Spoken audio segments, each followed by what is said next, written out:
Assalamualaikum warahmatullahi wabarakatuh. Salam anti korupsi. Salam sejahtera untuk kita semua. Saudara-saudara yang berbahagia, saat ini kita masih dalam situasi pandemi COVID. Saya berharap saudara-saudara yang hadir pada kesempatan ini dapat tetap menjaga kesehatan dan mendukung terus upaya-upaya pemerintah dalam penanganan pandemi COVID ini. Tentunya dengan menerapkan protokol kesehatan, yaitu unsur 3M, memakai masker, mencuci tangan pakai sabun pada air yang mengalir, dan menghindari kerumunan. Izinkan saya untuk menyampaikan penyuluhan dalam rangka praktek diklat persiapan sertifikasi penyuluh anti korupsi yang diadakan oleh ACLC KPK periode 2021 sekaligus sebagai implementasi Tridharma perguruan tinggi, yaitu pengabdian kepada masyarakat. Dan insya Allah akan menjadi penyuluh korupsi yang tersertifikasi. Untuk itu mohon doanya, semoga prosesnya lancar dan istiqomah. Baiklah saudara-saudara sekalian, tema kita pada kesempatan ini yaitu tentang 30 delik tindak pidana dan pengelompokannya. Setelah saya menyelesaikan penyampaian materi ini, silahkan saudara-saudara bertanya apa saja terkait materi, dan akan saya jawab setelah saudara selesai menyaksikan video saya. Dan setelah itu, setelah sesi tanya jawab selesai, saya akan mengadakan evaluasi, dan saya minta perwakilan dari saudara yang hadir pada kesempatan ini untuk menyampaikan apa yang sudah didapatkan dari diskusi kita pada kesempatan kali ini. Setelah evaluasi, penyuluhan yang saya berikan ini akan saya tutup. Baiklah saudara-saudara yang berbahagia, kita mulai saja dengan tema yang sudah saya sebutkan tadi, yaitu 30 delik tindak pidana korupsi dan pengelompokannya. Tindak pidana korupsi memang sangat beragam, baik yang termasuk korupsi kecil atau petty corruption hingga korupsi kelas kakap atau grand corruption.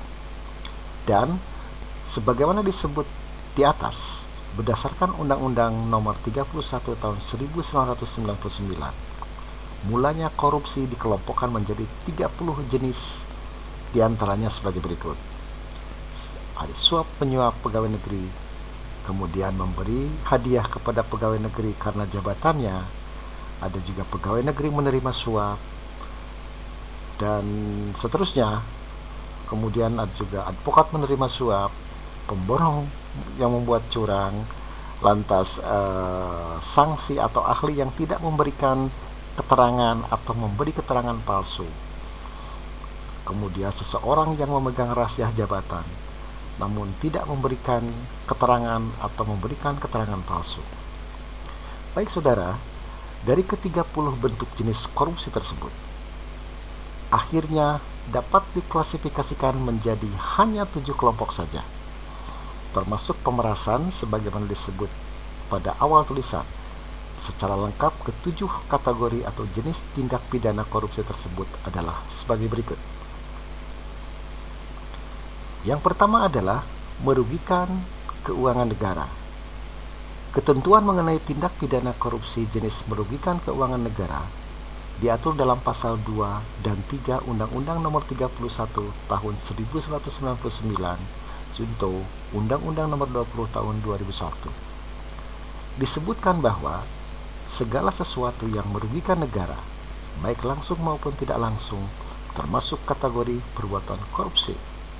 Contohnya adalah penggunaan fasilitas yang diberikan negara untuk pejabat ataupun pegawai negeri sipil, termasuk tentara dan polisi, tetapi dipergunakan untuk urusan pribadi yang tidak ada sangkut pautnya dengan pekerjaan. Fasilitas mobil dinas dari negara adalah fasilitas yang kerap digunakan untuk urusan pribadi keluarga, sehingga hal ini dapat digolongkan sebagai korupsi. Yang kedua adalah suap menyuap. Jika terdapat semacam award, bisa jadi jenis tipikal suap menyuap termasuk yang dinominasikan. Pasalnya, dari berbagai kasus yang tipikor, suap memang termasuk yang paling sering dilakukan. Mulai kasus anggota DPR hingga mantan ketua Mahkamah Konstitusi, semua adalah tipikor jenis ini. Suap sangat populer sebagai upaya memuluskan ataupun meloloskan suatu harapan, keinginan, kebutuhan si penyuap dengan memberi sejumlah uang. Aksi suap banyak dilakukan para pengusaha dan dianggap sebagai aksi yang umum melibatkan pejabat publik ketika menjalankan bisnis. Nah, setidaknya itulah yang terungkap dari Indeks Pemberi Suap 2011 yang dirilis Transparansi Internasional. Indeks tersebut dibuat berdasarkan survei terhadap 3.016 pebisnis eksekutif dari 30 negara-negara maju dan berkembang, termasuk Indonesia. Ketika mereka berbisnis di luar negeri, ironisnya pebisnis Indonesia masuk 4 besar dalam survei tersebut. Suap menyuap yang lain juga sudah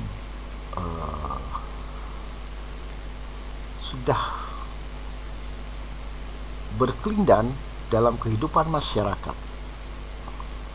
Ada suap untuk memuluskan perizinan usaha agar tidak cepat atau tidak dipersulit karena kurang lengkap misalkan.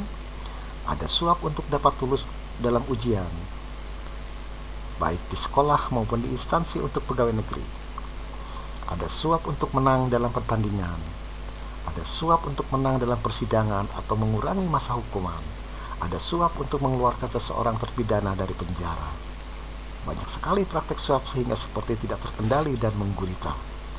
Baik yang disuap maupun penyuap sama-sama akan dijatuhi hukuman sesuai dengan undang-undang. Para penyuap dan disuap sama-sama pula dikenakan hukuman pidana kurungan ataupun denda bernilai ratusan juta rupiah.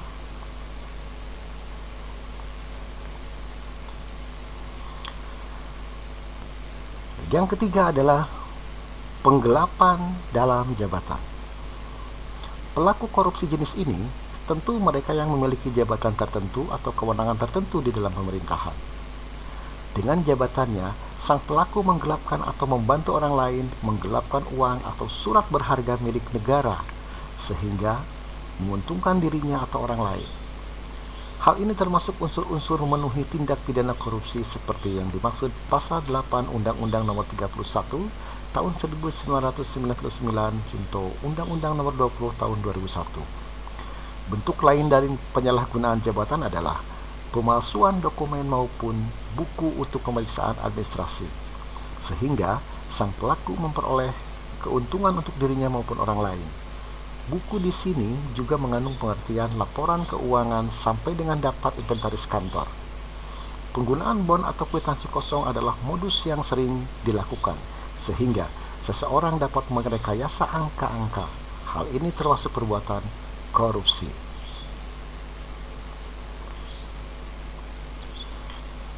Yang keempat adalah pemerasan. Di Jawa Barat ada dikenal dengan istilah jual dedet atau jual paksa. Praktiknya, seorang pegawai negeri karena kekuasaannya memaksa pegawai negeri lainnya untuk membeli barang. Selain itu, ada juga model pemerasan dengan memotong uang yang seharusnya diterima pegawai negeri lainnya dengan alasan kepentingan administratif. Misalnya, kejadian yang kerap menimpa para guru. Para guru menerima uang rapel gaji dengan jumlah tertentu, tetapi kemudian dipotong dengan alasan administratif oleh pegawai negeri yang berwenang. Model lain pemerasan yang juga berhubungan dengan uang adalah menaikkan tarif di luar ketentuan yang berlaku. Misalnya, seorang pegawai negeri menyatakan bahwa tarif pengurusan dokumen adalah 50.000. Padahal, edaran resmi yang dikeluarkan adalah 15.000 atau malah bebas biaya. Dan yang kelima, perbuatan curang. Seperti juga pemerasan, tak banyak publik tidak mengetahui bahwa perbuatan curang juga termasuk tindak pidana korupsi. Misalnya saja, pemborong proyek